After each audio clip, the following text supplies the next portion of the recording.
Good evening, and welcome back to the Velvet Voice. I'm your gracious host, V. Tonight, a story waits in the dark, so listen closely.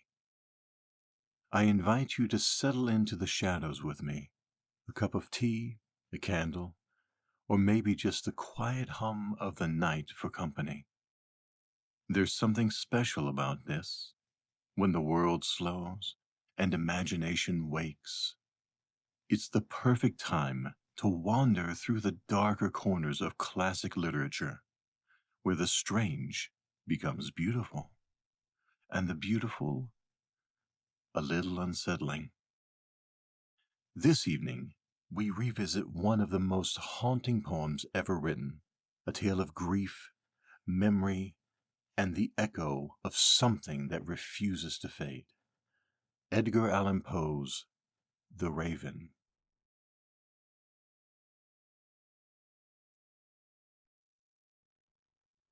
Once upon a midnight dreary, while I pondered weak and weary over many a quaint and curious volume of forgotten lore, while I nodded, nearly napping, suddenly there came a tapping, as of one gently rapping at my chamber door. "'Tis some visitor," I muttered, "tapping at my chamber door. Only this and nothing more." Ah, distinctly I remember it was in the bleak December, and each separate dying ember wrought its ghost upon the floor. Eagerly I wished the morrow, vainly I had sought to borrow from my books surcease of sorrow, sorrow for the lost Lenore, for the rare and radiant maiden whom the angels name Lenore, nameless here for evermore. And the silken, sad, uncertain rustling of each purple curtain thrilled me, filled me with fantastic terrors never felt before. So that now, to still the beating of my heart, I stood repeating, "'Tis some visitor, entreating entrance at my chamber door. Some late visitor, entreating entrance at my chamber door. This it is, and nothing more." Presently my soul grew stronger, hesitating then no longer. "Sir," said I, "or madam, truly your forgiveness I implore. But the fact is that I was napping, and so gently you came rapping, and so faintly you came tapping at my chamber door, that I scarce was sure I heard you. Here I opened wide the door, darkness there, and nothing more. Deep into that darkness peering, long I stood there wondering, fearing, doubting, dreaming, no mortal ever dared to dream before. But the silence was unbroken, and the darkness gave no token, and the only word there spoken was the whispered word, "Lenore."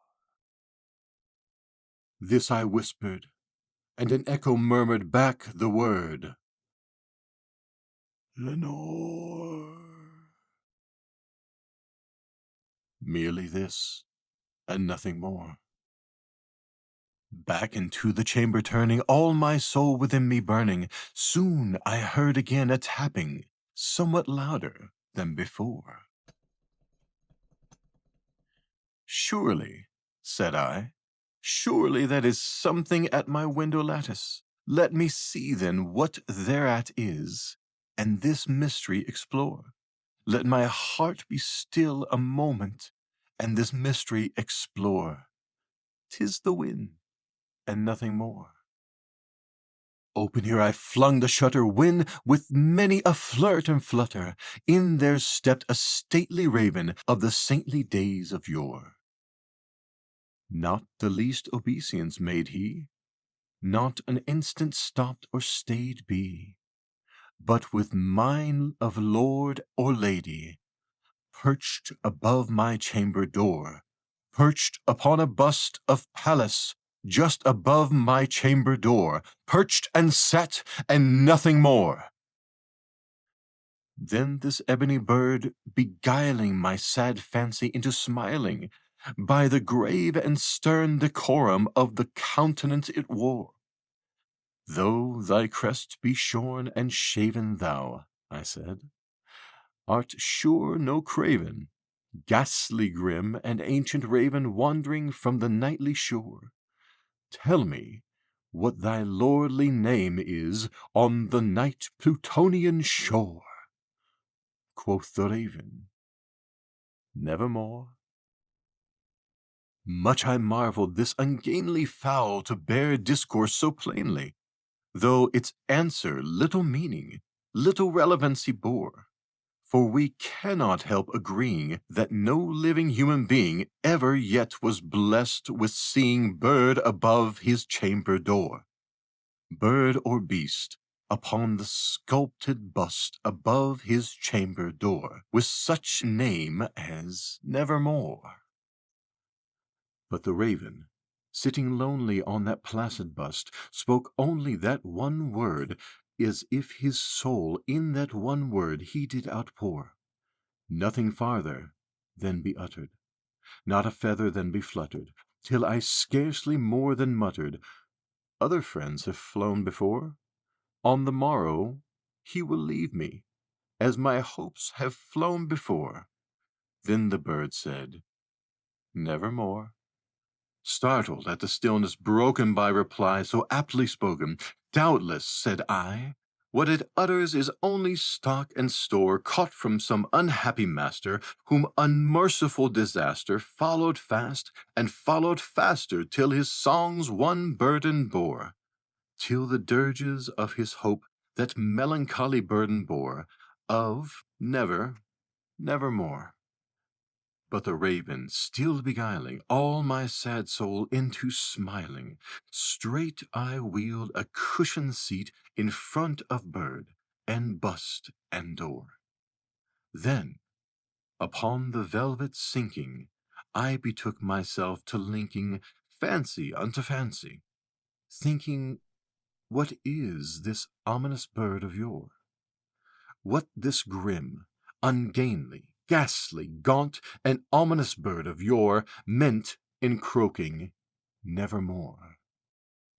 This I sat engaged in guessing, but no syllable expressing, to the fowl whose fiery eyes now burdened into my bosom's core.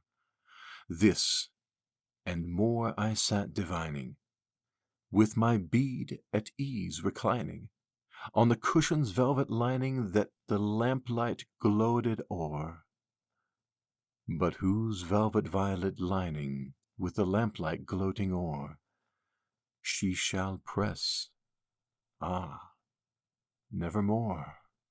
Then, methoughts, the air grew denser, perfumed with an unseen censer, swung by angels whose faint footfalls tinkled on the tufted floor.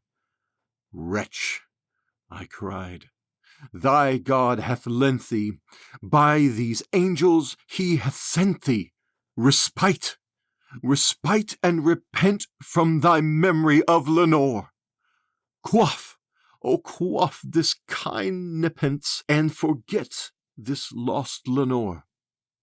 Quoth the raven, Nevermore. Prophet, said I, thing of evil, prophet still, if bird or devil, whether tempest sent, or whether tempest tossed thee bear ashore, desolate, yet all undaunted, on this desert land enchanted, and on this home by horror haunted, tell me truly, I implore, is there balm in Gilead? Tell me, I implore. Quoth the raven, Nevermore.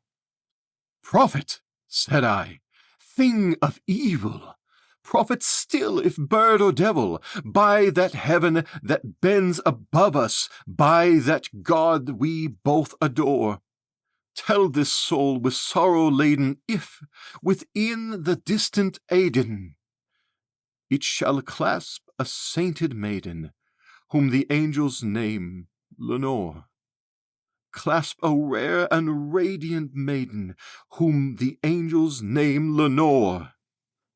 Quoth the raven, Nevermore. Be that word our sign of parting, bird or friend. I shrieked, upstarting, Get thee back into the tempest and the night's Plutonian shore! Leave no black plume as a token of that lie thy soul hath spoken. Leave my loneliness unbroken. Quit the bust above my door. Take thy beak from my heart, and take thy form from off my door. Quoth the raven, Nevermore. And the raven, never flitting, still is sitting, on the pallid bust of Pallas just above my chamber door. And his eyes have all the seeming of a demon's that is dreaming, and the lamplight o'er bim streaming throws his shadow on the floor, and my soul from out that shadow that lies floating on the floor shall be lifted nevermore. And there it lingers, the raven. Poe's words remind us that sometimes the things we try hardest to forget are the ones that sit quietly in the corner of our mind, whispering, Nevermore. There's a strange comfort in that, isn't there? That our ghost, whether born of memory or imagination, still keep us company in the dark. Thank you for spending this time with me tonight. I do hope that we brought you a little calm and maybe just enough of a chill to make the evening more interesting. If you enjoyed tonight's reading, I'd love for you to stop back again. Maybe we'll get a cup of coffee or tea or whatever you prefer. But until then, sleep well and dream deeply and listen for the whispers in the dark.